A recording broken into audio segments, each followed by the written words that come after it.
Welcome to You Don't Know Ball. Today, we are going to be tiering the ceilings of all NFL teams going into the 2024 NFL season. As always, if you don't know ball and want to know ball, be sure to subscribe, leave a like, let us know in the comments who you think will be a dark horse Super Bowl contender this year. So we're going to, as always, start with division by division. I'm Hunter. Dobbs is here as well. So, Dobbs, Buffalo Bills. Now, just to kind of explain the ranks before we get into it, and I always do this, I always say the Bills, and then I always have to explain it. So we have Super Bowl contender, we have playoff team, wild card team, 500 team, which I know there's like no 500, but I'm thinking maybe like 9 and 8, 8 and 9, like right around there. And then we have a mid team, which I would say is probably like 7 to 5, 7 to 4 wins. And then bottom feeder is probably like 2 to 4. So, with that being said, me and Dobbs have come to a consensus on some teams, but then other teams, we have kind of different ideas on where these guys are going to lay. So, we're going to kind of make an argument for each of our sides and then kind of come to a consensus at the end. So, Dobbs, go ahead with the Buffalo Bills. Where do you have them slotting? All right. Well, to start out, we got the Buffalo Bills. I got them slotted out. Funny enough, I know this might be a little bit of a surprise to some people, but hopefully not Bills fans. I still have them slotted out as a Super Bowl contender. And yes, obviously the reality, because again, we're talking ceilings. We're talking ceilings. I think if they have the perfect season, look, here's where I'm at right now. I feel like I would be foolish to count out Josh Allen, even though he's never made it over the hump per se. I just feel like, just because you lose Stephon Diggs, you lose a few other pieces. I'm not ready to say that, Josh Allen can't have a full-blown evolution. This turns him into an absolute monster type of season. And if he carries them and has a perfect season, you know what? To me, the reality is they very well can be Super Bowl contenders. Now, do I think that it's going to go that way? Not necessarily. But at the ceiling, I just felt like, Super Bowl contender. I'm still cool with having the Bills right there. I guess my issue is they've never, like your point, they've never made the Super Bowl, even with Stephon Diggs. And while I do think the Bills do have a certain level of floor with Josh Allen being their quarterback, I find it hard to believe that this is the year they're a Super Bowl contender. But maybe it is one of those years where it's just kind of weird. Like we saw Patrick Mahomes basically win a Super Bowl with no pass catchers. Maybe the offense is different. I don't know if I can peg them Super Bowl contender. So I had them as a wild card team because I just feel like they're going to make the playoffs. They're probably not going to win their division. And at the end of the day, I don't know. So with that being said, I think it's fair because there is a middle gap here to place them in the playoff team selection. Moving into the next team in the AFC East, we have the Miami Dolphins. Dobbs, where do you have them? Again, similarly to the Bills here, some people might be surprised about it, but I still got him in the Super Bowl contender tier. Look, Mike McDaniel's established himself, as we know, as one of the best, just the best offensive play callers, offensive minds. He has this offense flowing very differently whenever that everybody's healthy out there. And I guess that's really the main problem for the Dolphins. Look, if they're going to fall off from being Super Bowl contenders, it's going to come down to health for this team. But you still have a really good roster right around Tua, and it's the contract year. There's a lot of contingencies on the table. I just feel like, Tua's going to be motivated to play his best ball. You have a fantastic roster. All in all, yes, there are holes on the roster, surely, and there's nobody who's going to sit here and tell you that with a straight face. That if they're not, like that, there's nobody who's going to sit here and can lie to you as a Dolphins fan. But the reality situation is, this roster is good enough that if Tua plays a very, very good season, the defense steps up, which is going to be, it's tough. You lose Vic Fangio, even though, there was a lot of problems with Vic in the building. Look, having Vic Fangio's defense is obviously not something anybody's there's no scoffing at that. That's something you want to have. Losing that, right? Not necessarily the best thing, but if they can replace it and maybe this culture fits the Dolphins more, you know what? I don't lean towards it being necessarily what we're going to see, but I just feel like I couldn't sell them short. Super Bowl contender was where I felt comfortable. Yeah, I feel like they have kind of been in that Super Bowl contender bubble these last couple years. And yes, Kansas City was very cold, very different than what they have in Miami. But after watching that playoff game, it's very hard for me to put them in a Super Bowl contender window because I've yet to see them win big games. And especially when you have a division with Aaron Rodgers and Josh Allen, I find it hard to believe that they find their way in the Super Bowl this year. And I think they are definitely a playoff team. Like they should be a playoff team with their roster. I just have a hard time putting some Super Bowl contender. Dobbs, let me ask you this. What do you think the Super Bowl window for the Dolphins is right now? How about this? As of right now, the window, because it always just depends like who you have. And this is the thing where it sounds weird, but it's like, look, as long as Tua is there with a good, healthy receiving core like they have now, I think that is your window. But like we've said, there's a lot of questions around Tua. There's a lot of questions just in general around how the Dolphins' future is going to look at this point. I would just say, look, as of right now, you have a guaranteed 1 year of the window left. Outside of this year, I can't really guarantee anything else, which is why I guess if you are the Dolphins, you really want to take advantage of this year because there's a lot of questions going forward. Tyreek's only getting older. The guys on the defense that produce getting older. The star names, there's going to be some questions sooner than later. And yes, I know they have some young stars too, but I just mean overwhelmingly, you look at the defense, the guys that have been here, the guys that they've signed to make impacts, or traded for, they're getting older. So the reality is, if you're the Dolphins, I feel like you got to kind of start moving quick at this point. All right, well, I will fold. I'll fold. I'll put them in Super Bowl contender. I sold can it. I can see like at the high of the highs, the Dolphins are definitely one of those teams that you'd be scared to see in the playoffs. Now, with that being said, and before we transition to our next team, I think the Dolphins are a prime candidate to be a team, if it doesn't work out with Tua this year and they don't get the deal done, to do something kind of like the Rams did, where they go and get a guy like Stafford to compete with their ready-to-win roster.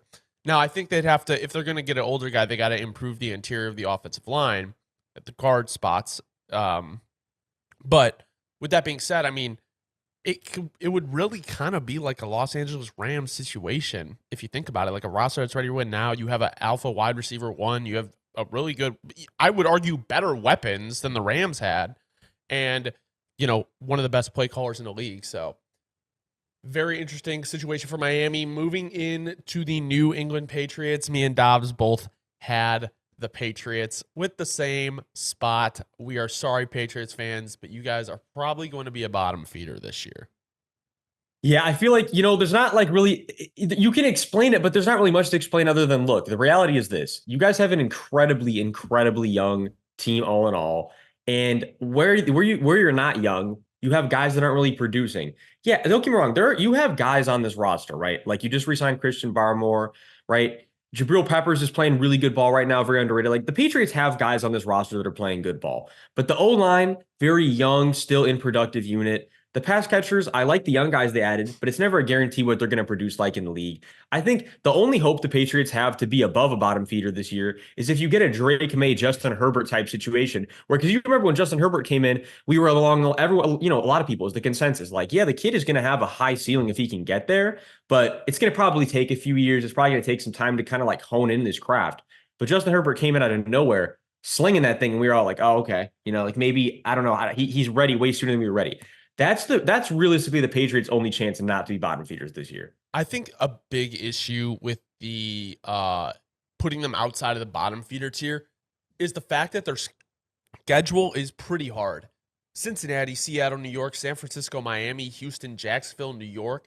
I mean, their only wins I could see are Tennessee, possibly Chicago, Indy, Arizona, maybe the Chargers. Like, that's about it. And I just don't see them winning. If I had to put an over-under on how many of those games they won, I would take the under. I just have zero confidence. And I think the thing is, I think they will be a very run-heavy team. I think that's going to be the situation there in New England.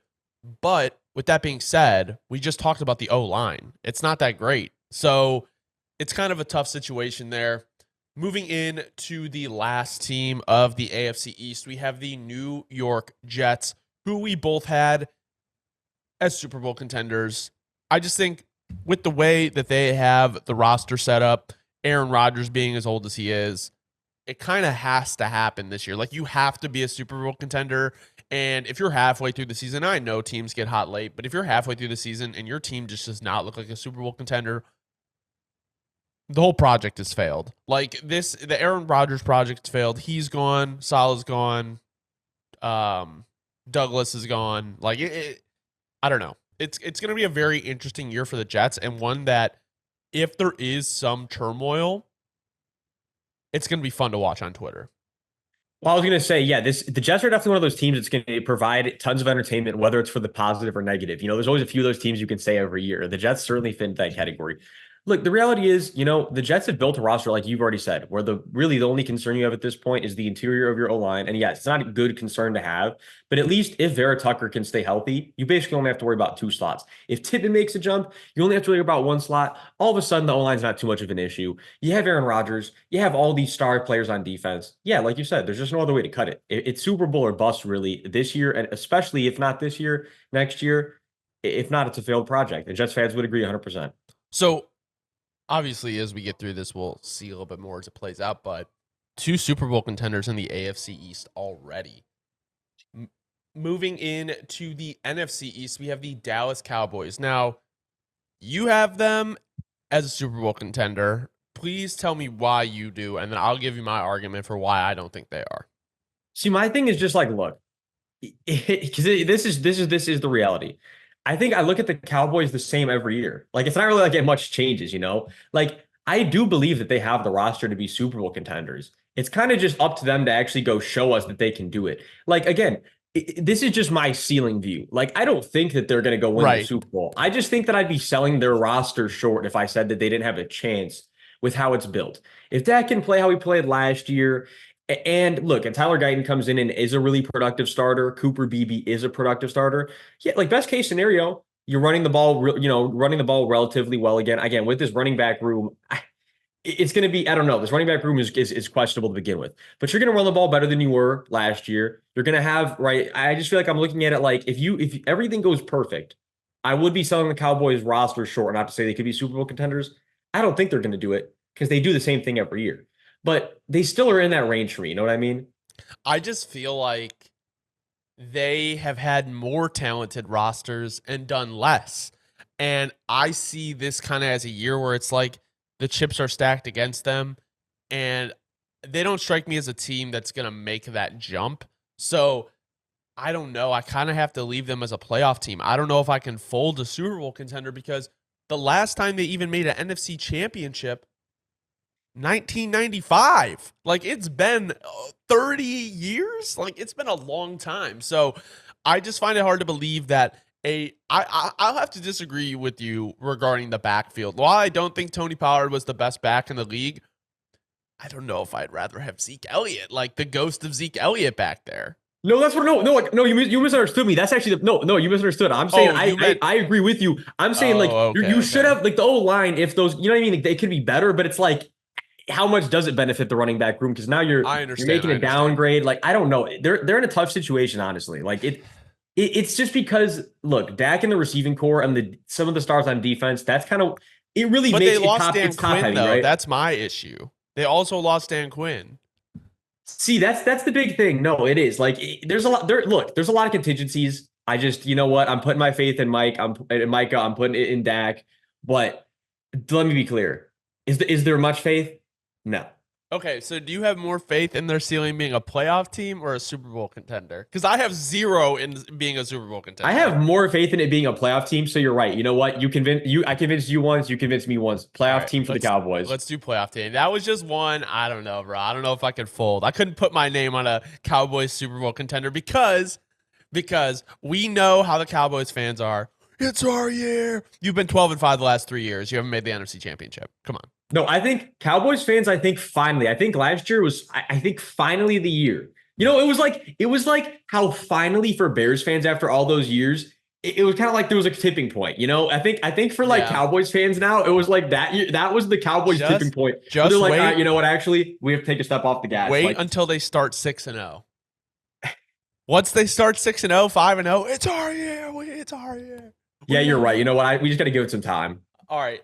New York Giants, we both have them as a mid team. And honestly, we might be selling them positively with having them as a mid team as their ceiling. Like the Giants, we very well could have slotted it into the bottom feeder tier.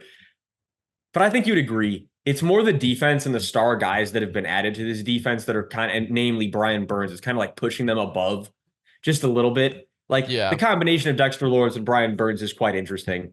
But outside of that, what is this team really going to do? Like, it's just. I mean, here's my thing is I don't understand how they get to 500. Like looking at their schedule, looking at their offense, I don't understand how they get to 500. You lose Saquon, which is your best offensive weapon.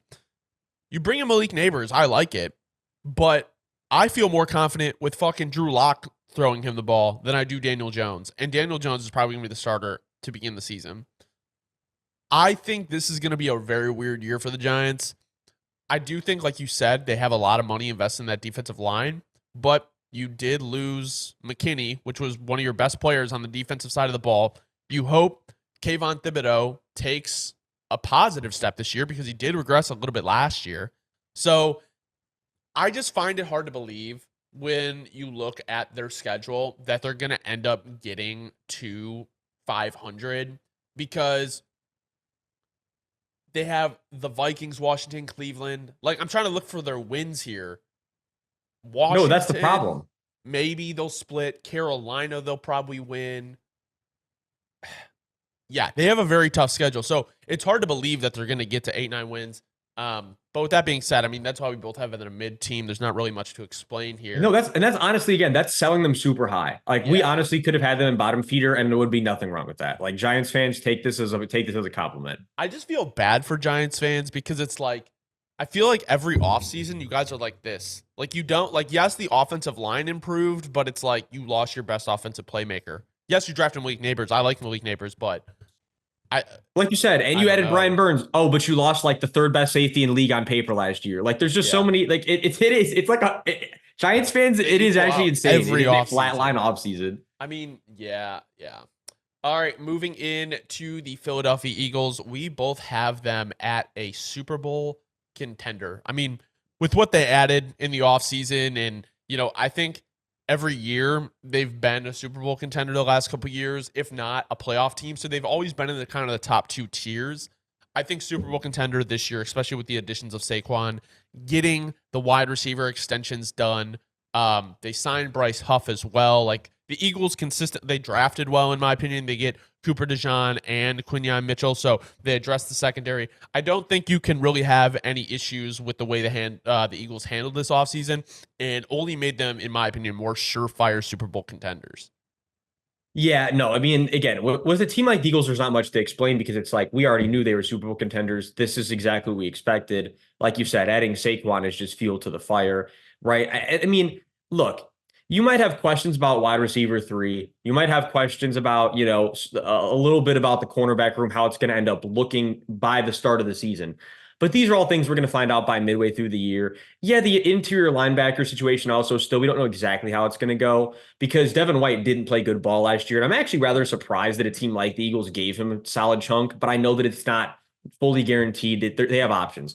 I think they're probably going to lean towards if Jeremiah Trotter can get acclimated quickly and they can start getting him out there more often.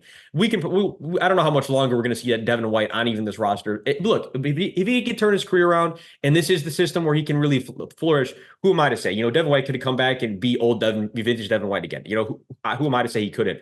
So the reality is there's so much talent on this entire team. It's kind of just like, how can we not slate them as Super Bowl contenders? I mean, I have high hopes for Devin White in the system, especially because of the fact of like Fangio was able to get a lot of linebackers to play at high levels, especially when he was on the Bears. So I'm interested to see what the Eagles do this year. But moving into our last team of the NFC East, and we're making great time today, Dobbs. Yeah, we are. We're usually like 2 teams through the AFC East at this point. But Washington Commanders, I was looking at it and I kind of changed my opinion. So we're going to go with agreeing on the height for the Commanders is probably going to be about a 500 team. At first, I was saying mid, but then I was like, this is the height. And if Jaden Daniels ends up being what a lot of people think Jaden Daniels can be, I don't understand, or I can't argue against the fact that they could be 500. Their schedule, from my understanding, if I remember right, is not that hard. I'm trying to remember our strength of schedule video. Oh, yeah. They got Tampa Bay, the Giants, Arizona, Carolina, the Giants again, Tennessee, New Orleans, Atlanta, depending how you feel about them. Like those are kind of like polarizing teams. So they could definitely get to 500 in my opinion. No, and again, like I think the big thing that I was really thinking about with what pushed the Commanders forward for me, and again, when we did the power rankings, they were really low. But again, in terms of ceiling, look, you never know. Nothing's set in stone. I think in terms of ceiling, they definitely could be upwards of close to a 500 team. And I think what really pushes it for me is, we look at the defensive side of the ball and like, yeah, there's a lot of questions on it. But what stands out to me the most is like, look, this linebacking core with Bobby Wagner at the center of it, like you've already pointed this out, like, yeah, like adding a veteran like Bobby. I think what's so important about adding a veteran like Bobby to this unit, though, is look, we have not only Jamin Davis, who's kind of never like really, become who he can be. He's not been a bad player, but he definitely has never hit that first round, like where they picked him ceiling and kind of become that player they expected. And on the other side, we have Frankie Luvu, who's been playing fantastic ball last year. All of a sudden, coming over, now they both get to soak up that veteran, legendary Hall of Fame experience of Bobby Wagner. I think all of a sudden you're going to have one of the best linebacking cores in the league. Like you said, backed by Dan Quinn.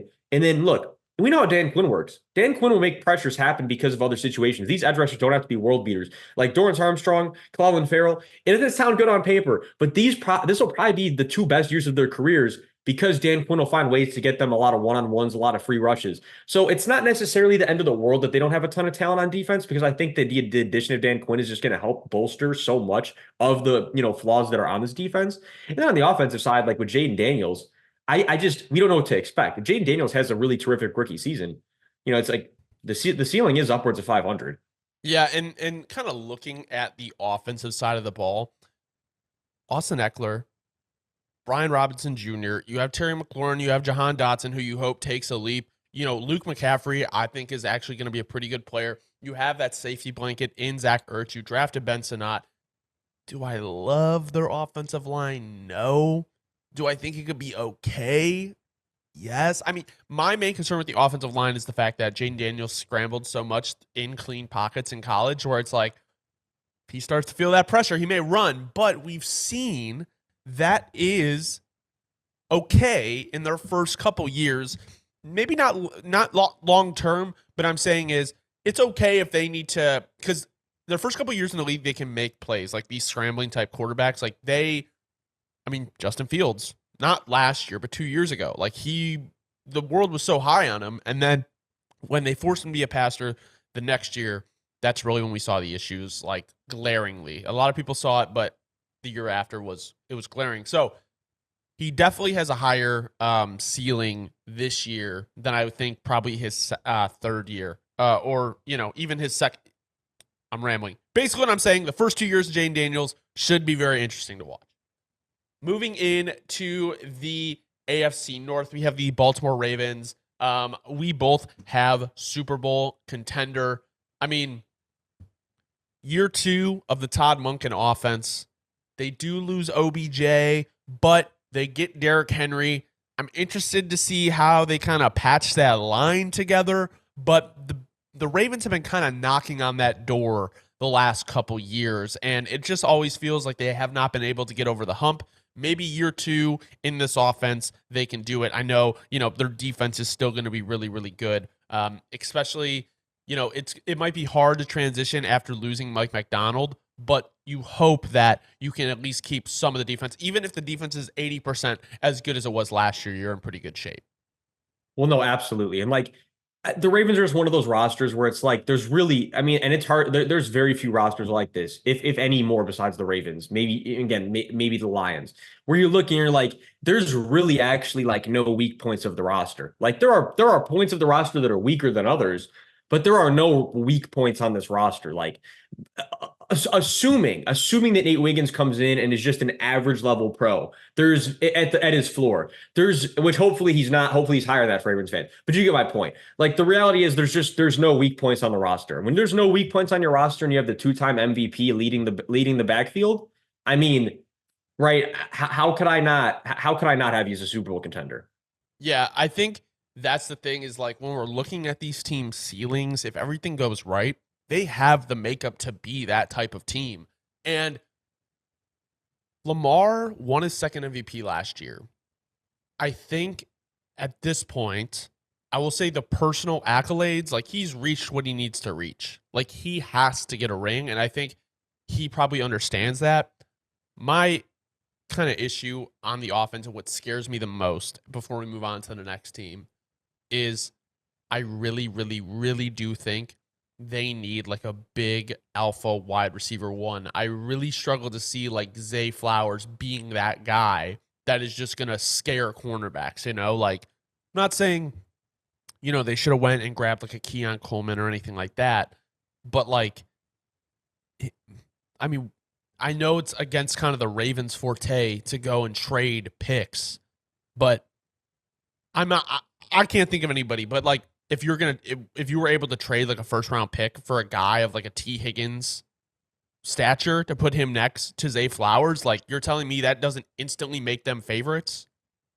Well, no, 100%. And I think the biggest thing too is like when you say it, it makes me think also like because the Ravens a lot of the time have Zay out at X or Y, and it's like to your point, I think he will be not that he already isn't a really good pro out there. He is like Zay Flowers can be pressed, he can run routes. It's not that he can't. I just think that he'd be better suited as I think a lot of people would in that slot role, which is where everybody initially had him projected because of his frame, because of the rack ability. I think you'd rather have him in the slot against safeties, linebackers, and then you could have, to your point, a much bigger target for Lamar for the downfield stuff. Again, not that Zay can't do that. I just think he would be better in the slot, and you could have somebody who has better skill for the outside. And then all of a sudden, we have a lot of different, like we said, that really is the flaw in the Ravens roster. I lied. The one flaw is that a lot of the receivers have the exact same skill set. Well, and they even do, Devontae they Walker, the wide receiver out of North Carolina they drafted. I mean, we'll move on.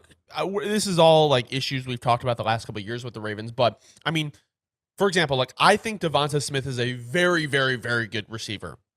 But would he be nearly as good if AJ Brown wasn't there? I still think he'd be pretty good, but I think being that number kind of 1B in that offense helps him a lot. And I think that would do the same for Zay Flowers if T. Higgins was there. No, so, 100%. I agree with you. And it's actually shocking that the Ravens have gone this long without trying to get the alpha because, and that's where it gets kind of interesting is because they had Hollywood Brown. Yeah. And they have Bateman. I don't know.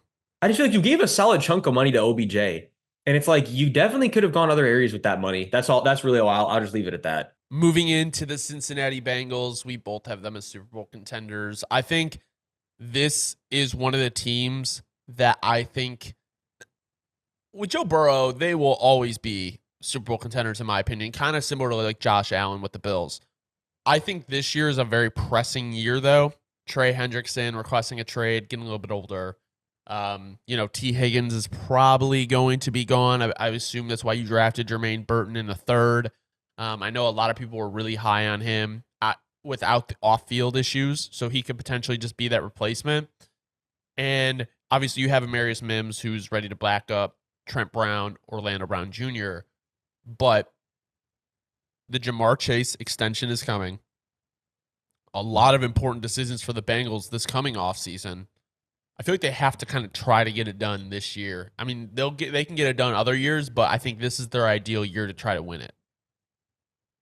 Yeah, I think we're starting to look at the issues where it's like you said, Joe Burrow, when he's there, they're always going to be a competitive team. I'm not even going to, that's really what it is. It's like, I'm always going to view them as a Super Bowl contender if Joe Burrow was there. You said it best. But like, to all your points, there's certainly not that flawless roster that we were kind of just talking about with the Ravens. Like you can poke a lot of holes at the Bengals roster. And the biggest issue is that a lot of guys, like you're saying, they're getting older, that have played bigger roles on the team that got to Super Bowl in the past. Like the guys that were the big playmakers on that roster, a lot of them are not very old now, but much older than they were then, and where they're kind of starting to push that range where they're not going to be able to produce as much. You got to start really, really replacing a lot of very important guys that were a part of this team for a long time. And I think that does create kind of a rough transition period. I don't want to make any comparisons, but like, because this is what I will say about the Bengals, especially if Joe Burrow still struggles with health again. I think we could see a period of time here potentially where, especially if they don't get it done this year, the Bengals could go through a few year stretch, that a few teams that have had legendary quarterbacks have gone through, where even though you have a legendary quarterback, you kind of struggle, you miss the past few years, and you kind of have to like find your footing again with a new core. That very well could be the Bengals soon enough. But until I see that happen, I have to still have them as a Super Bowl contender, you know? Yeah, I mean, they're just one of those teams. Like I said, if you have one of the top 5, top 6 quarterbacks, you're going to be a Super Bowl contender every year just because of how much they elevate the team, especially if you have like a semi-competent defense, which the Bengals, I mean, I think a big issue last year with them was their safety play, and they went out and got Geno Stone. They brought back Von Bell, so they have addressed that issue. Um, Sheldon Rankins comes in to replace DJ Reader, so that's going to be an interesting kind of transition as well. I think the biggest thing too is how dominant can their defensive line be? I think that's going to be a big thing on their defense because their cornerback room, it's okay, but it's nothing special. So if your guys aren't getting to the quarterback, I feel like it's going to be a little bit tougher on their secondary. But Yeah, there's a lot of questions this year about the Bengals, but it's like you said, with Joey B there, and if he's healthy, he'll find a way to push this team higher than they should be. moving into the Cleveland Browns, we have them as a playoff team with the strength of their defense and with Deshaun Watson coming back. As long as he can play average football, they should be a playoff lock. Like if they don't make the playoffs, the Watson experiment, in my opinion, is a failure, a massive failure. Yeah, I don't even know where you'd go from there. We'll save that for if that somehow happens. I think here's what I wanted to say to Browns fans, just so they don't kill me in the comments. Look, I really wanted to have them as Super Bowl contenders, and I do think that. Look, I'm being hypocritical here, but like you're gonna get what I'm saying. It's like we said, which one do you lean towards? Like at their absolute ceiling, could they find a way to make a Super Bowl run this year? Like, yeah, it's in the realm of possibility, but it's like we said, like when I was leaning, I was like, well, I lean much more that like. I haven't seen Deshaun get anywhere close back to what old Deshaun was. And until I see that happen, it's like with all the quarterbacks you're going to have to go through in the AFC and the gauntlet you're going to have to get through, you're basically saying this defense is going to have to play perfect football the entire playoffs. And there's going to be a lot of things that have to go perfect. So in terms of where I lean them being a high, conference chip appearance type playoff team, but I don't lean seeing them be a Super Bowl champion this year. No, I don't either. And it's just when you look at the teams in this Super Bowl kind of contending window, Dolphins, high powered offense. Jets, high power offense. Well, this year, not last year. Eagles, high power offense. Ravens, potentially high power offense. Bengals, high power offense. The Browns they just don't have that high power offense. It's not bad, but Jerry Jeudy is your number 2. I really like Amari Cooper, but is he talked about? Not talked about a lot because he's in Cleveland, probably. But the reality is, I would take a lot of guys over Amari Cooper to be my wide receiver 1. I think that's a fair statement.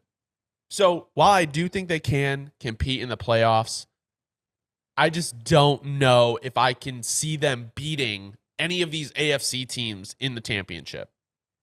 Yeah, well, that's the biggest problem, and it is. Like, I love Amari Cooper too. I think Amari's not even the problem. It's just because, like, to your point, I think Amari's at his best when it's like, because that's kind of really the issue is how everything's set up. I think you're at your peak with Amari when you can really rotate him a lot and you can have him inside here, outside here, and you can really mess with defenses and toy with them and have, because he's one of those very versatile guys. You can play him anywhere. But with the way the Browns are set up, you really don't have that luxury because it's not like you're going to be throwing Elijah Moore and Jerry Jeudy on as your X and Y. It's just not viable. At that point, we're sacrificing more than we're getting from putting Amari in the slot. That's kind of the problem. It's just, in my opinion, the way the Browns have this offense even set up, the receiving room set up, you kind of limit Amari's pure skill set because you're getting the most out of him when you can really move around a lot and have him be that chess piece that he was his whole career before he ended up in Cleveland. And not that Cleveland hasn't utilized him well because he's had productive numbers here, but I just think you could be getting more out of him. I'm not a huge fan of the receiving room. Elijah Moore has not panned out to what we thought he was going to be. Again, I always own up to my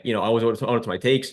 Incredibly high on Elijah Moore coming out of college. I don't know. I remember how you felt, but I think you were pretty high on him too. I But he liked definitely is him. not. I was very high after his first season with the Jets, and then I just don't know what happened. he hasn't panned out to be the guy we thought he was going to. Sometimes it happens. It's no discredit to the man. He's still out here working his ass off. He's still a professional, but the reality is he isn't the guy, at least at this point in his career, I thought he was. And I'm just not a fan of the receiving room all in all. I feel like there's just a lot to be desired in terms of the receiving room. And with Deshaun Watson not playing great ball, that leaves a lot of questions on the table. Yeah, so moving into one of the easiest teams probably to pick is the Pittsburgh Steelers. And there's really only two options for this one. It's wild card team or 500. And with the pedigree of Mike Tomlin, I'm going to go ahead and put wild card team, and that's both what we had. I mean, if Russell Wilson plays all 17 games, their offensive line is an improvement of last year. Their defense is probably going to be better. They should have a better offense with Art Smith. The run game should be better. Like, they should be a wild card team. But if you want to take a look at the Pittsburgh Steelers schedule, it's kind of brutal. Like, look at the last couple weeks of their schedule. It is Cincinnati, Kansas City, Baltimore, Philadelphia, Cleveland, Cincinnati, Cleveland, Baltimore. And that's all after week 10. Week 10 is Washington, and then you get a gauntlet. So the first part of the schedule is a little bit easier, but there's still some teams in there like Dallas, New York, Indianapolis. So they relatively could be a 500 team. But, we've seen with the Steelers, they're able to squeak out tough games because of the coaching, because of the pedigree of the defense, and everything like that. So they could be a wild card team. I don't see them winning the wild card game, though. So, with George Pickens being your wide receiver one, I like George Pickens, but I don't know. See, that's my biggest thing too, is like, I think, like, and I'm with you. Yeah, like, there's no doubt. We can't, with Mike Tomlin, we can't sell him any lower than we have him. But you have a great D line, and the defense. Look, if Joey Porter Jr. can really take a step forward this year, like, there's not that many questions about the D back room, right? There's definitely guys now all of a sudden, right? You added Patrick Queen, like, the defense. I'm not even really like. There's a lot of good things on the defense, right?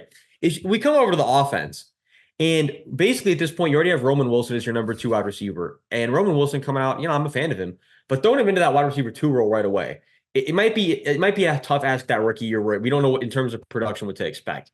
And then for wide receiver 3, we have Van Jefferson, who unfortunately has just never really found a way to become, very productive in the NFL. He's one of the, to put it as nicely as possible, he's one of the best matchups you can get as a cornerback statistically right now in the league. So it's like, I think there's a lot to be desired on the offensive side of the ball. And we look, as much as we love the offensive line prospects that they brought in, all 3 of them, as much as I love a prospect, that never is going to translate that I'm going to love you as a pro. So there's a lot of questions all in all about the offense, and there's a lot of questions we have to see answered before that we can see them as anything more than just a wild card team at best, or a 500 range. As we move into the NFC North, we have another wild card team, the Chicago Bears. Now, I know a lot of people think the fact that the Bears were the first overall pick, mind you, it was Carolina's pick, that they're just not going to be good last year. The Bears were 7-10 last year, like 7-10.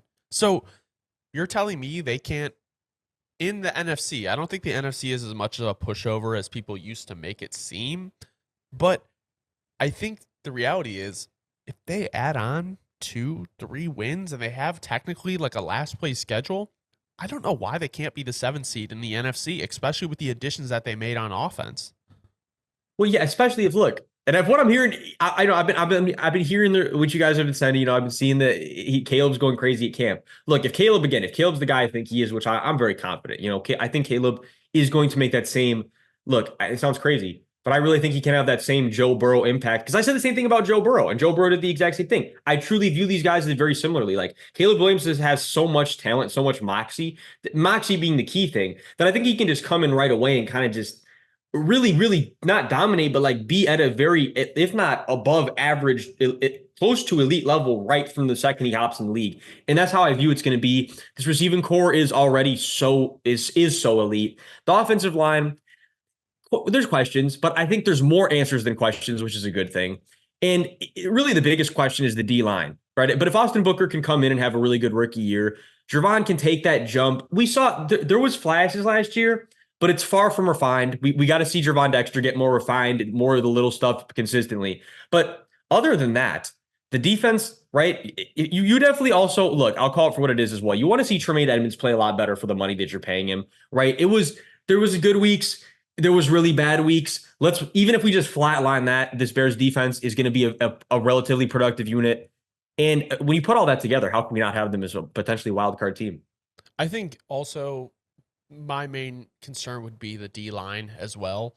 But I do think, and I don't think it's going to be anything crazy, they could be a late free agency window player, like maybe a Calais Campbell. They did that last year with Yannick Ngakoue. So we'll see what they do there. But overall, they should be a wild card team at their If they go ceiling. that route, Calais will be a lot better than Unique was too. Oh, yeah. I know Unique had just call it for what it is. Unique had a terrible year last year. He's had good years. That was a terrible year. I think if it was Calais or someone like that, expect more. Moving in to the Detroit Lions, we both have them as Super Bowl contenders. I think we watched that game with the 49ers last year, and we kind of knew that they probably should have won that game and they choked it away. So I think the Lions, who did improve, I would say by a lot.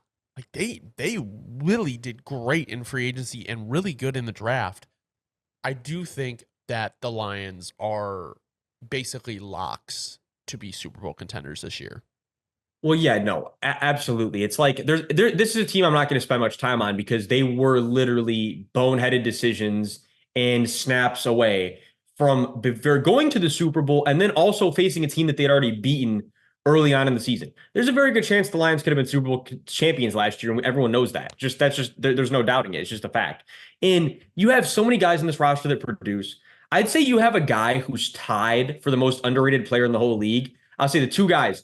Kevin Dotson, obviously on the Rams, but then on the Lions we have Ali McNeil. I think those are the two most underrated players in the entire league. And if Marcus Davenport can come over and be the guy that he was inconsistently on the Saints, consistently on the Lions, this D line is a ferocious unit. And if the D-backs, if Terran Arnold's who we think he is, and Carlton Davis can just even be the same player he was last year. The D-back room made a massive step forward. And if Carlton Davis can go back to vintage Carlton Davis from a couple years ago, this Lions defense is locked down with an offense that shows that they can put up points with anybody. How could the Lions not be Super Bowl contenders? Yeah, I mean, I think what they did in the draft with Terran Arnold getting the best corner in the draft was an amazing move. And the only thing that concerns me a little bit is you hope Jameson Williams can take that step to be your wide receiver too. And I know technically Laporta will be kind of your wide receiver too.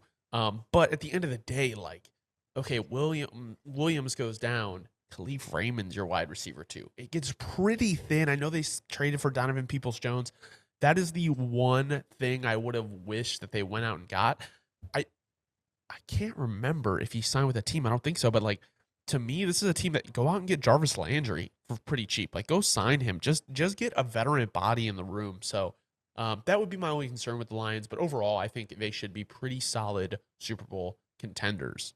We have another. Jarvis is super interesting. Jarvis would be. I mean, like, you just need a veteran body. Like, you see someone who knows where to sit. Like, Jarvis doesn't have what he used to have, but Jarvis will know where to sit and he'll catch it. You know what I mean? Like, you see someone like that in this offense. Moving into another Super Bowl contender, unfortunately, is the Green Bay Packers.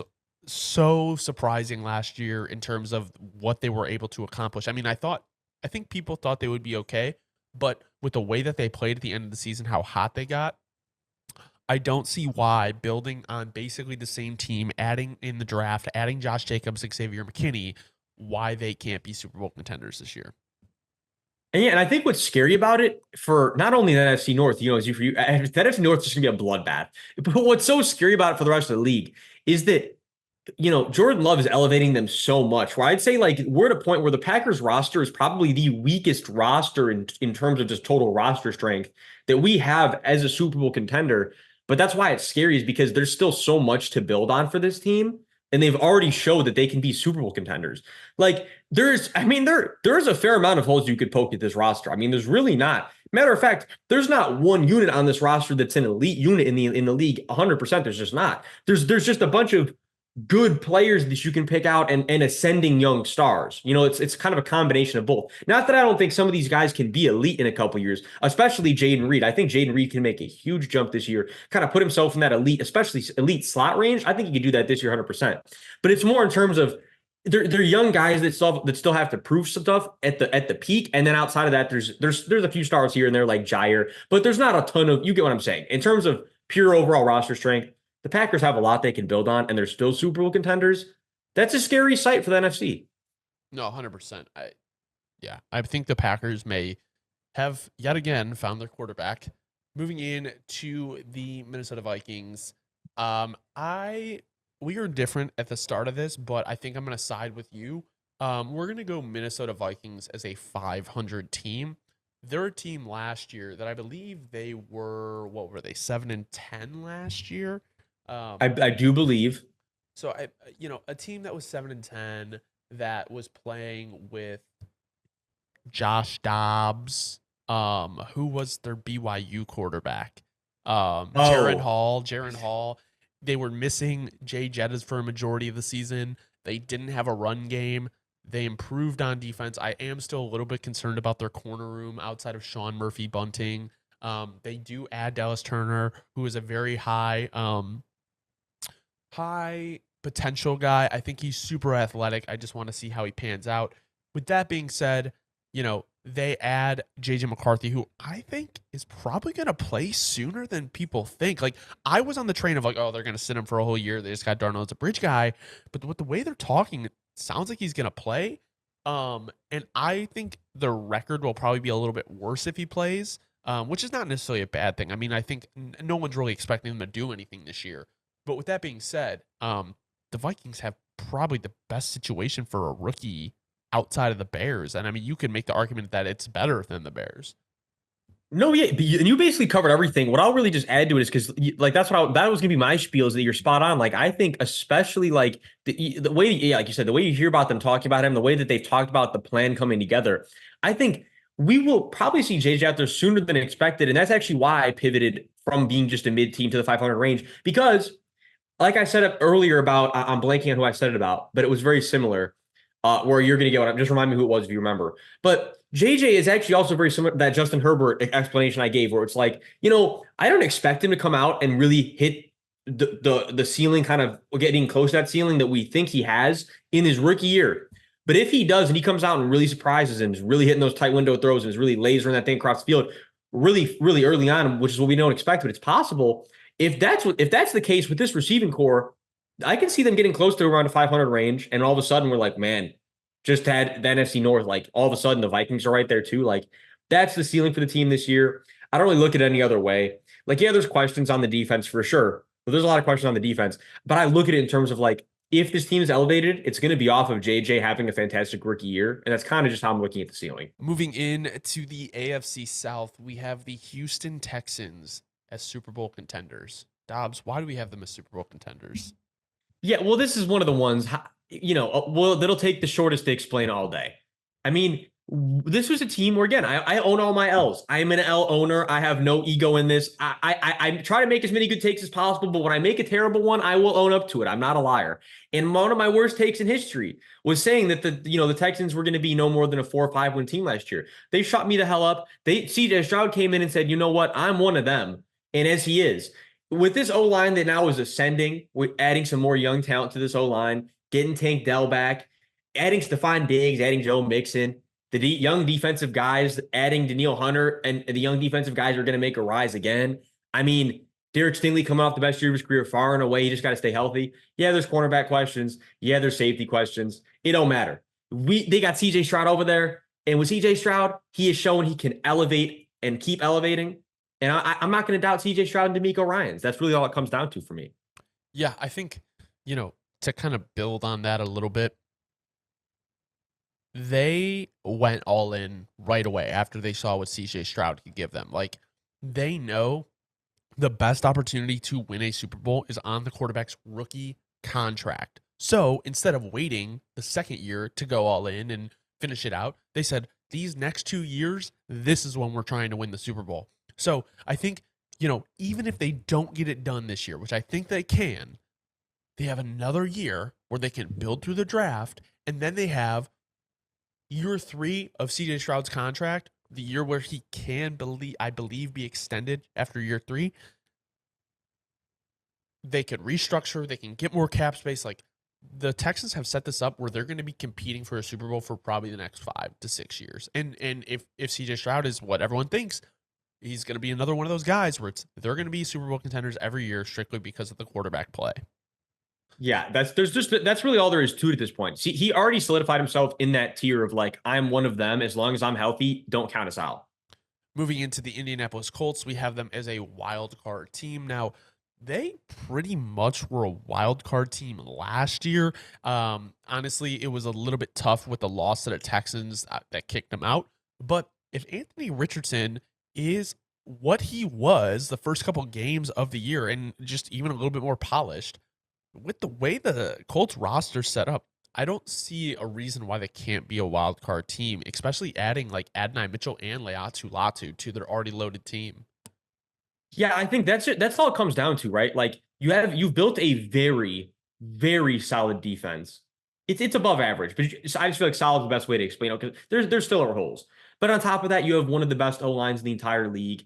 Like you said, this really just comes down to A Rich.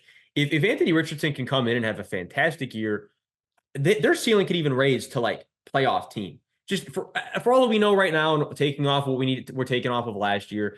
Anthony Richardson does still need a lot of polish. He has a lot of because we already knew coming out. He has a lot of the whoa, those are awesome tools.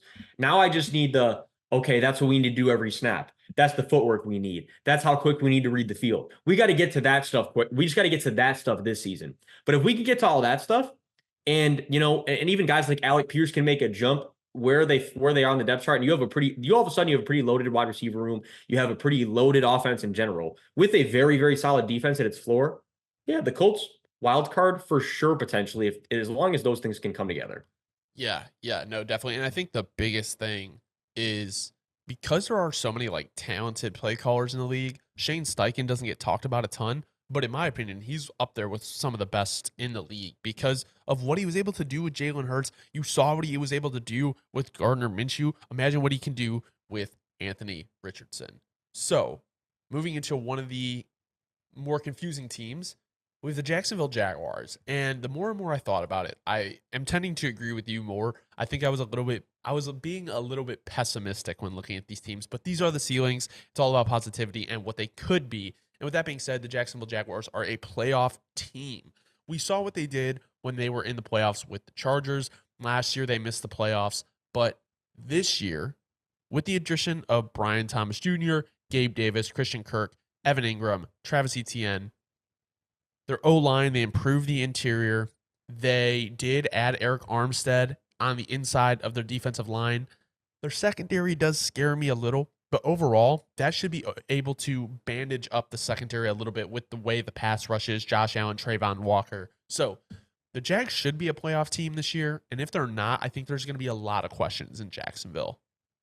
Well, yeah, again, and like that's the thing is, I'm with you. Like, I want to be clear. Like, when I first was doing this, I was leaning. I was like, yeah, Jags a wild card. But like you said, it's all about positivity. It's all about ceilings.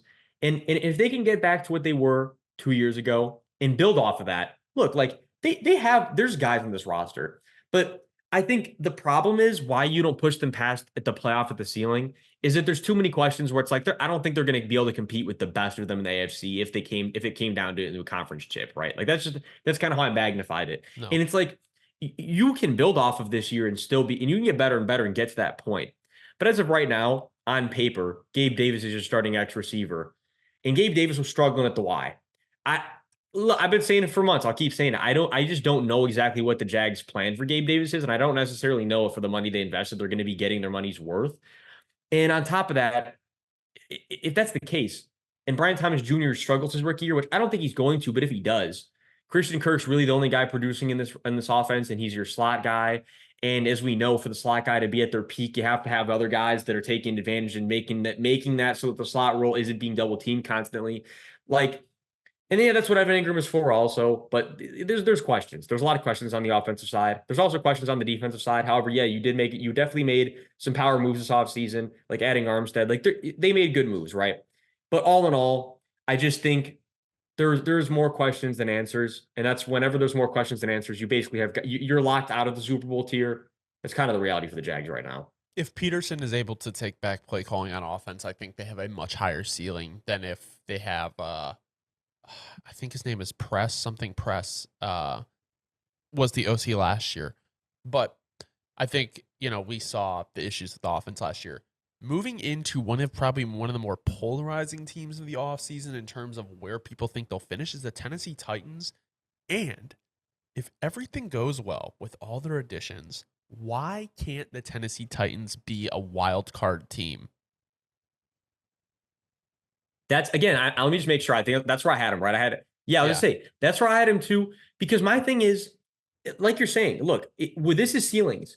Do I think that the Titans are going to be a wild card team last year or this year? No, I definitely do not. But it's possible if Will Levis makes that humongous leap that we've seen quarterbacks make. If not only Tony Pollard, but how am I blanking on my man? Tajay Spears. If Tajay Spears and Tony Pollard can be the backfield that I think that they can be, if JC Latham can come in, really help boost Peter Skronsky, because they can be a really nice duo right there on the left side. If they can come in, feed off of each other, all of a sudden the offensive line is really not that big of an issue anymore. And Chig Okonkwo makes a big jump and becomes one of those premier tight ends that I don't necessarily know if that's his ceiling, but it could be because he's still young enough that we don't know if he makes that kind of connection with Levis. Chig is one of those big sleepers this year that could have a really productive season. And like you said, there's a lot of other additions on this offense. Tyler Boyd, Calvin Ridley. Like, hey, and on the defense, L'Jarius Sneed. There's enough additions of big names that I'm willing to say if everybody does their job and not only that, Will Levis makes a big jump, wild card is on the table. Yeah, I mean, DeAndre Hopkins, Calvin Ridley, Treylon Burks, depending how you think of him, Tyler Boyd, Tony Pollard, Tajay Spears, like you're saying, like this offense is high powered. And I have come around to the idea of Brian Callahan being the coach. I do think the more and more I've listened to him and what he was able to do in Cincinnati, being kind of Zach Taylor's right hand man, I don't understand why he can't bring that over to Tennessee. And now we know not everyone is made for the head coaching position. He was the OC over in Cincinnati, but I mean, Tennessee's defense isn't that bad. Like they could definitely win some games to put them in the playoff race. So, with that being said, I think the Titans are going to be one of the most interesting teams to watch this year. And I think, like you said, a lot of it hinges on Will Levis's development. So 100%. Will Levis is the catalyst for how this team is going to perform this year. There's definitely no two ways about that. He is the one who will either carry them or fall apart with them. Moving into the NFC South, we have the Atlanta Falcons as a playoff team. Honestly, if they are not a playoff team, like I'm talking about like division winner, like a top 4 seed, then we have some problems because this team arguably should have been wild card teams the last couple years, and they had 3 straight 7-10 finishes. With the addition of Kirk, if they are not a playoff team, a certified playoff team, there's probably going to be some issues. And I know it's a first-year head coach, first-year OC in Atlanta, but the roster is just too talented. Yeah, no, everything you said spot on. And what I think I want to like add on to that is here's my big issue with the way the Falcons have operated, especially this offseason. This is not the Saints fan in me. I think a lot of Falcons fans would agree with this. This is just an objective take. I think the big issue is with taking Michael Penix, you now put a lot of pressure on yourself because you could be saying that you could also view this the opposite way. Like I'll play contrarian. Like you could say like, well, if they have a bad season, like Michael Penix is sitting right there and right and then he's the next guy. But I look at it more like if Kirk can't make it work with what they've put around and the coaching situation. I know he's coming off a big injury, but the defense, right? There's a lot of pieces you have on defense. The O-line is fantastic. If you can't make it work with Kirk and all the coaching staff changes you made, and you have to immediately pivot to Michael Penix, and then Penix doesn't work out too. Like this team has put a lot of pressure on itself, I feel like, to produce very quickly here. And if they're not going to play down there in Atlanta, they're tired of waiting. Like if they don't put together a playoff team this year, like you said, there is going to be infinite questions arisen, and it doesn't really matter that Penix is there because the whole goal of how they built this roster, especially with Kirk and the money they're paying him, was to win now. There's a lot of pressure on this team, and really there's no two ways about that. If they don't become a playoff team like this year, like you said, there's a lot of things that probably maybe not going to change immediately, but there's a lot of questions about things that would have to change. If not this year, that upcoming year, there's a lot of things that would have to change soon. That's all I can really say. Because like you said, first year coaching staff, do you give up on them right away? I don't know, but there's a lot of questions that they don't make the playoffs. That's all there is to it. Just one last note before we move into the next team is, I mean, you could have added a player that would have helped you now in a Byron Murphy or a defensive player who you really did need. So that I think is probably the biggest issue with that pick. Carolina Panthers, bottom feeder, right next to New England Patriots. I think Dave Canales will elevate this offense. I really do. But I don't know if I necessarily. I do like the backfield a lot more. Chuba Hubbard, Jonathan Brooks, Rashad Penny. I think that is a major upgrade in the backfield. Yes, you have Miles Sanders, but in my opinion, he might make the roster strictly because of money owed. But Adam Thielen, Deontay Johnson, Xavier Legette, um, who am I missing? I feel like there's another mid receiver, Mingo. Mingo. I don't know if those receivers are necessarily the guys that are really going to push them to a 6-win team. I don't think so, and especially losing Brian Burns and Frankie Louvu, like you just downgraded a lot on defense. Yeah, and like, don't get me wrong, not that look, replacing with Clowney. Clowney's nothing to scoff at. Clowney's had a great career, but he's getting to that older range. And yeah, I know he's actually coming off of a very good year last year. But again, that's also we have to consider how many other good bodies were on that D line. You're not going to have that same luxury over here, minus Derek Brown. Derek Brown's a fantastic player. Derek Brown has actually become one of the best defensive players, defensive tackles in the whole league. But outside of Derek Brown, you know what I mean? Is old Clowney going to be able to produce how he produced on that Ravens line when he had everybody eating up and you're getting one-on-ones every single rep? I mean, that's kind of the thing we have to ask ourselves next. Let me be clear. The Panthers made some solid additions, but I think to your point, just all in all, the schedule that they're going to have to face. And look, if Jonathan Brooks doesn't come back healthy, like you said, there's so many questions in the running back room. And it's just like, I think my biggest thing too, I want to point out is, a lot of Panthers fans are quick to point out, like, oh, well, we got Deontay Johnson. Like, Deontay Johnson is going to be one of the big guys that's going to help push this offense forward.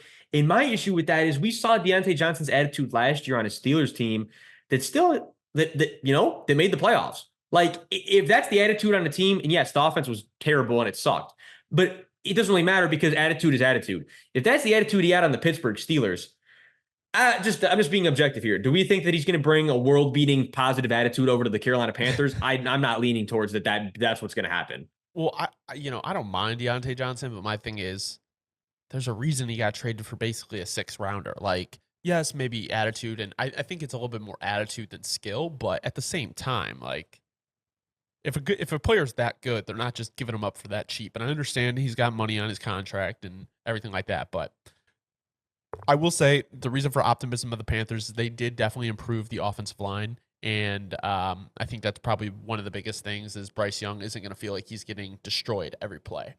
No, exactly. That's the big thing, at least for this year. That's your optimism, is that Bryce can hopefully actually stay upright and healthy every single game and not be limping around and looking like he wants to go home. If that happens, that's a positive step this year for the Panthers. Moving into the New Orleans Saints, we have them as a wild card team. I think we talked about it with James, the Saints creator. We did a video with that's going to be coming out soon.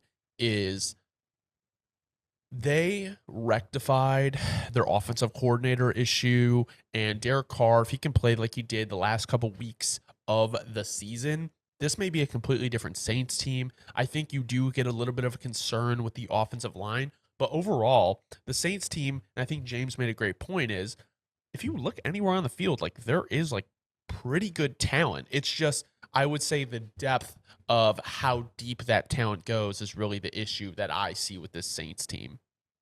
No, you're spot on. And more than anything, I think we have major questions, like James said as well. We have major questions in the two most important parts of the team, which are the trenches on both sides. Like, yes, obviously, in the most optimal world, Chase Young comes, he can be that same 8.5, 9+ sack guy that he was, or not. But you know what I'm saying? Like, push that same rookie Chase Young that we saw where he was at his best. That's the optimal situation, right? But if Chase Young doesn't come and play really good ball, and Carl Granderson is a really good player, but he has never pushed the elite world-beating tier that I want to see him get to. If those same things are the same next year, and then on top of that, nobody on the O-line makes a jump. Talise Fuaga is a rookie. I expect to make an impact, but you can only expect so much from a rookie tackle before that they hit their ceiling, which I do think his ceiling is incredibly high, as you know. I just don't know how long it can take him to hit that ceiling. There's more questions than answers on the in the trenches, and whenever there's more questions than answers in the trenches, it's not a good thing. But if those answers get, answered with a resounding positive yes, like we were saying, the Saints all of a sudden very much in that wild card range, very much in the playoffs, discussion. But if they don't, as we'll get to in the floors, the Saints are very much one of those teams that range very widely in terms of ceiling and floor. I feel like there's kind of that's just the reality at this point. I think another thing too, and we'll kind of talk about this with the next team, and we can just go into it right now. We have the Tampa Bay Buccaneers, the wild card team. I think the Bucks and the Saints really sit in very, very similar boats. Two coaches that we don't know, two head coaches that we don't know if they're going to be the guy. Two teams with kind of older rosters with a couple questions there. And, is it time to kind of fully hit the rebuild button? I don't know. We know these teams, especially, they don't just hit the rebuild button. Like, they want to stay relevant.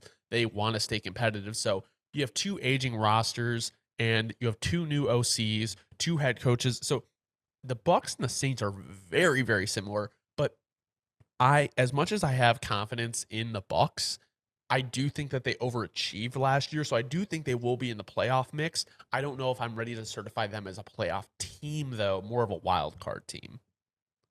Yeah. No, I think the best way we could explain it is that the Saints and the Bucks are both trying to pull off what the Los Angeles Rams did recently, right? Like they're trying to pull off that same, like, can we keep the core of the guys we've had producing together, but kind of scrap out all the in between and really make it work? And yeah, that's exactly where both these teams are at.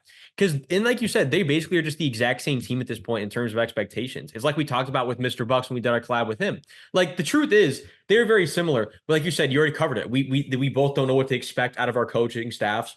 We both don't know what to expect out of necessarily both of the trench groups. Like, there's not that both of groups don't have good guys on them, but more questions than answers. I think the Saints and the Bucks are truly the shaking hands meme of all shaking hands memes of teams this year. Yeah. No, I think it's just something where it's like you can watch it this year, but that question in your mind is always going to be, did we really need to do this year? Like, did we really need to do this? Did we push something off 1 year just to see if it would work? It's exactly that. I couldn't say it any better. That's exactly how it is. Moving in to the AFC West, we have the Denver Broncos, and we have them as a 500 team.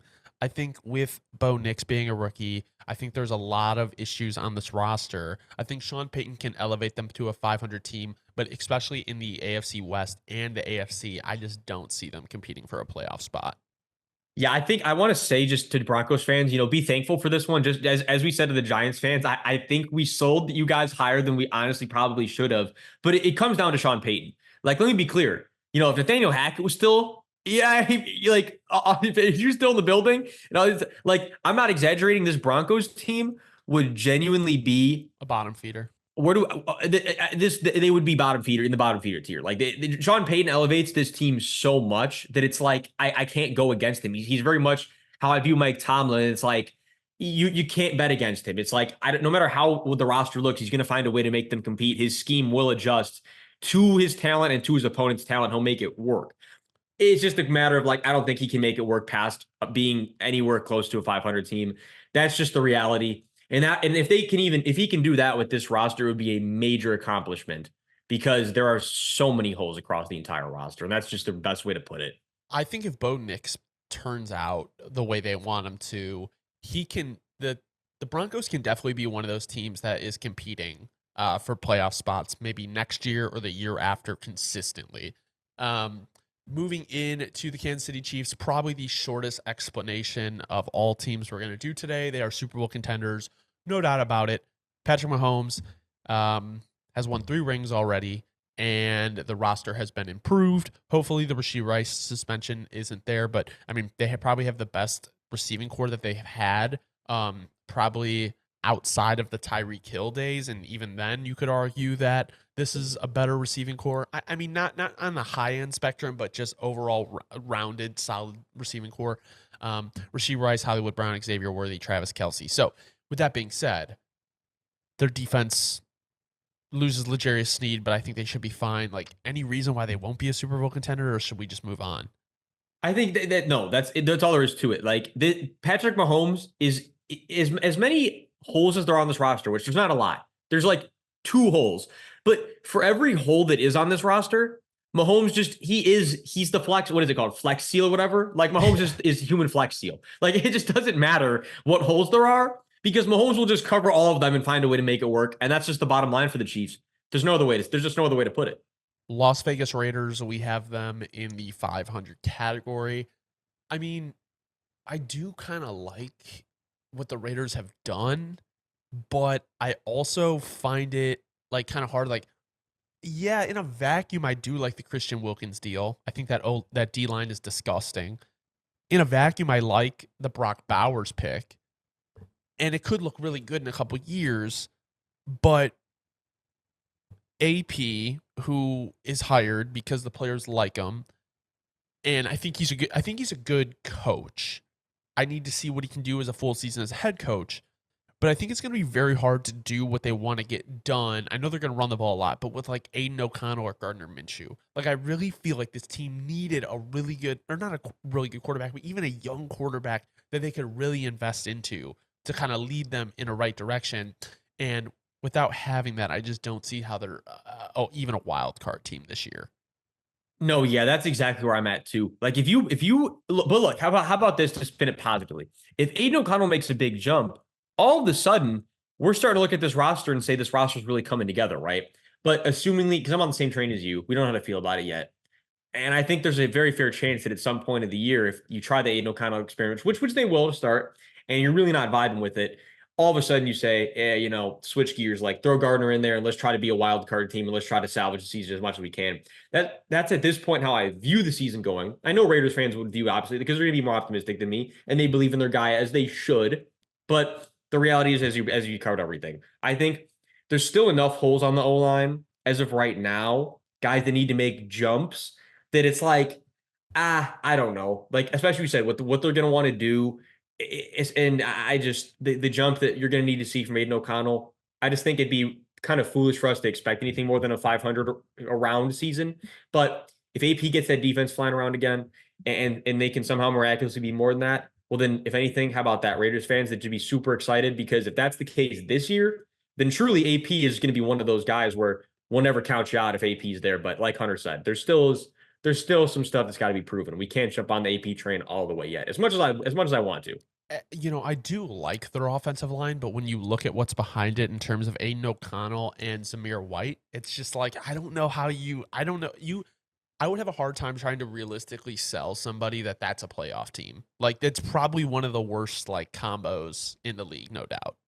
No, yeah. The only way they get there is if that defense plays flawless, how they did towards the end of the year. But again, that's a tough ask. And the reality is, I just don't expect that. So that's just all there is to it. That's the thing is like, how much did they even address the cornerback room? They took Richardson out of Mississippi State and Devonshire out of Pittsburgh. But I mean, that's a 4th rounder and a 7th rounder. So it's like, I don't know. Like that would still be an issue of concern for me. But let's move into the last team in the AFC West, which is the Los Angeles Chargers. And, Dobbs, I had them at 500, but you had them as a wild card team. And the more and more I thought about it, we'd always talk about these teams like the Steelers, like, the Broncos, where their coaches elevate them so much. And I really do think Harbaugh can be that guy for the Los Angeles Chargers.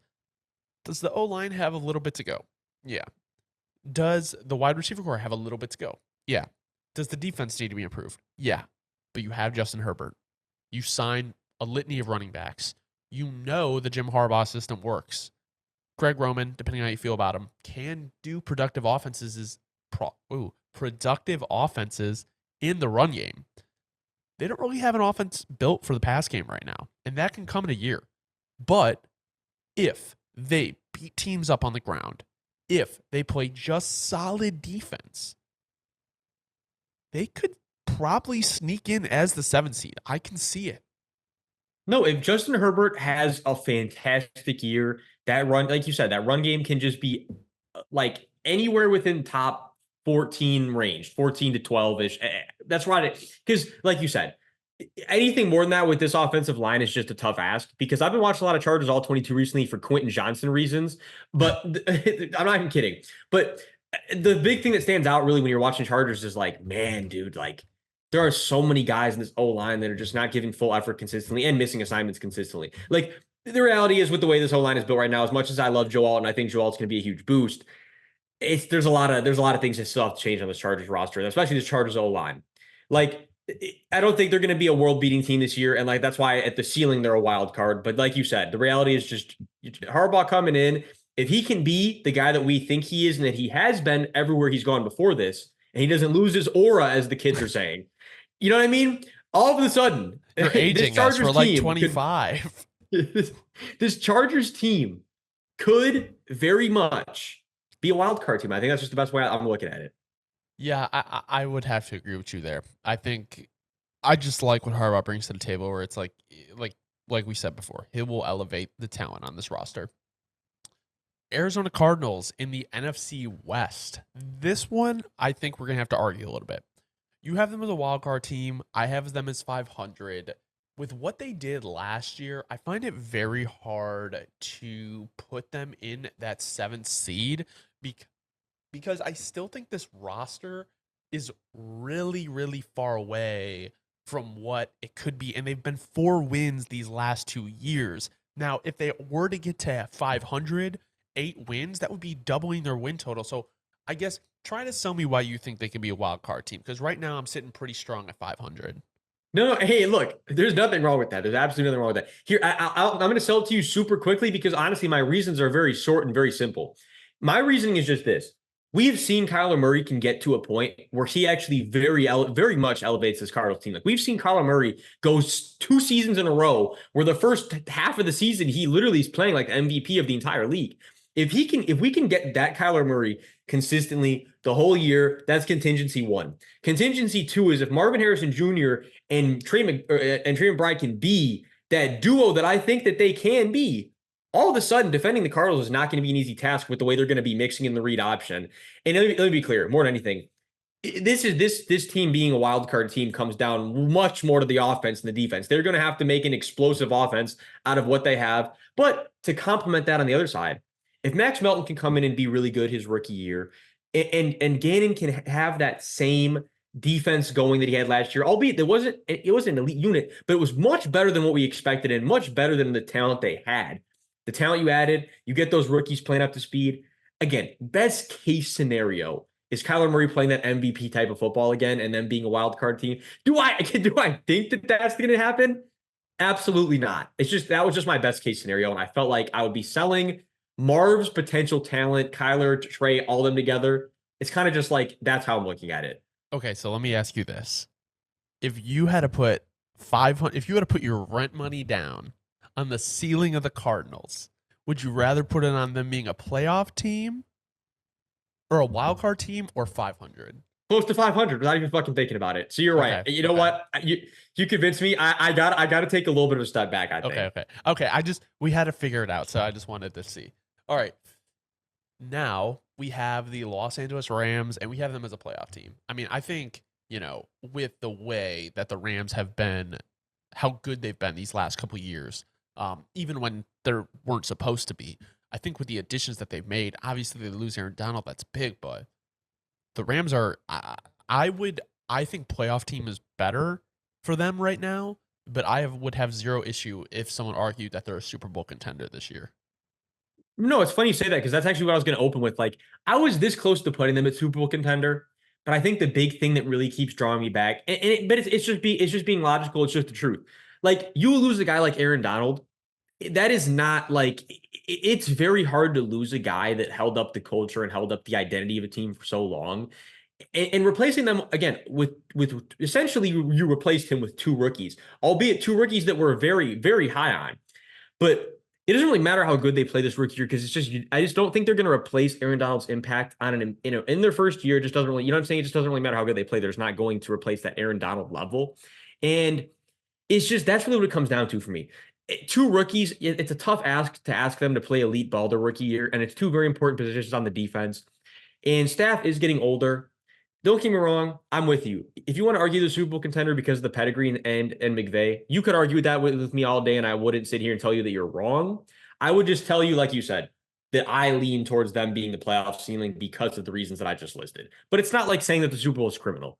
No, I mean, I will never bet against McVay and Stafford. Kind of similar how it's almost kind of crazy. Like, I feel the same way. And obviously, they haven't accomplished nearly as much, but like, I'm not betting against Brady and Belichick. Like, I'm not going to bet against Stafford and McVay. Like, they just seem like they can win any game with the way that they scheme things up. Moving into the San Francisco 49ers, another one that's very easy. Like, this team year in and year out is one of the most talented rosters in the NFL. I think as we've gone on the last couple of years, I think the pressure has grown quite a bit to get the job done in San Fran. So why? I guess we should make the argument on like why they should only be Super Bowl contenders and nothing else. Like I just you look at the roster, you look at the play caller, you look at the defense. Like there's no reason they shouldn't be in the Super Bowl. Yeah, well, that's the thing is, no, there's no reason they shouldn't be in the Super Bowl. Brock Purdy is he's playing not only is he playing good ball, but now he's playing for the money.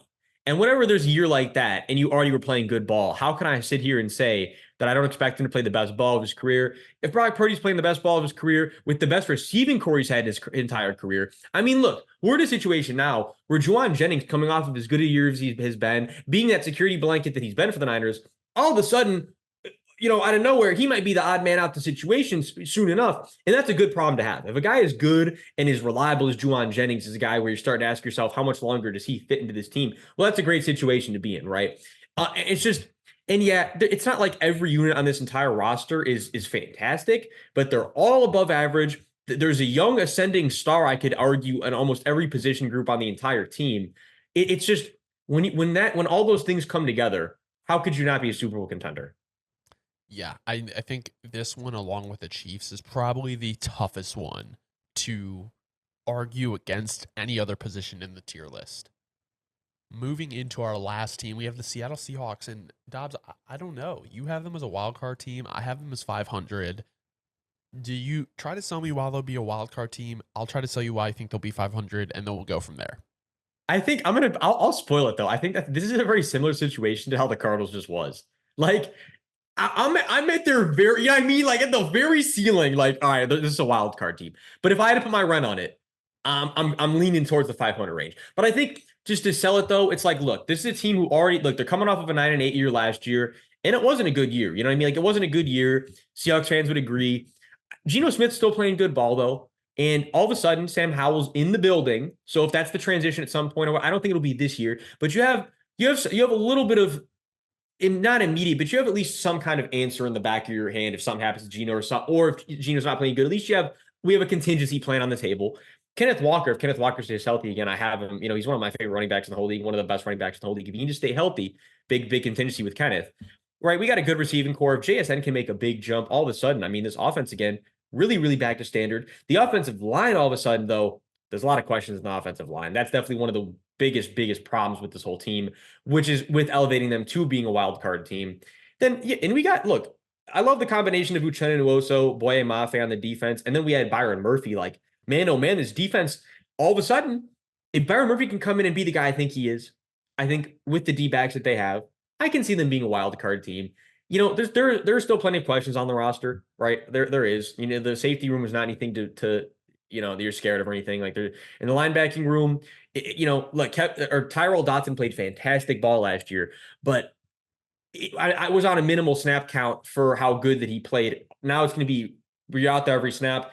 If he can be that same linebacker he was last year on the limited role, on the full time role, I just feel like what, Seahawks is a wild card. I can see it.